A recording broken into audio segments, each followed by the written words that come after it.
Here's one of the biggest decisions you need to make as a project team when you're going through a digital transformation. And that is this an IT driven project or is it going to be a business driven project? Now, the reality is it's not either or. It's probably going to be a hybrid or a continuum or a spectrum. You've got to figure out where you fall. And the advantage of IT driven is that it allows for more innovation and leveraging tech in ways that you might even not know how to leverage it now. And it's especially good for fast moving companies. Fast moving, if you're already innovative, if you're willing to take risk, so you're risk tolerant, those are going to be situations where you might want to pursue more of an IT driven strategy. Now, business driven is one where you lead with the business and you're not beholden to limitations of technology. You're focused on your business goals and objectives. You're focused on your customer, whereas over here, you're more focused on the technology itself and the tool that you're going to use.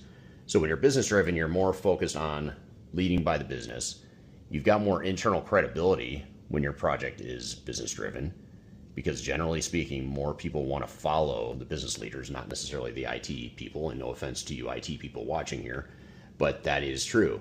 And business driven is especially important if you are a risk adverse company. And risk adverse and risk aversion is not bad. It just means that you historically haven't taken big changes in the past, and perhaps you're not super innovative. So I'm going to say non-innovative, even though you might be slightly innovative, but you're not a super innovative risk-taking company. Therefore, business-driven might be more effective. Now, again, the reality is you're probably going to be somewhere in the middle. You're probably somewhat of a hybrid. Most of our clients are somewhere over here. You know, they're leaning towards business-driven. They want to leverage technology to give some capabilities for innovation and to be more acceptable or able to change.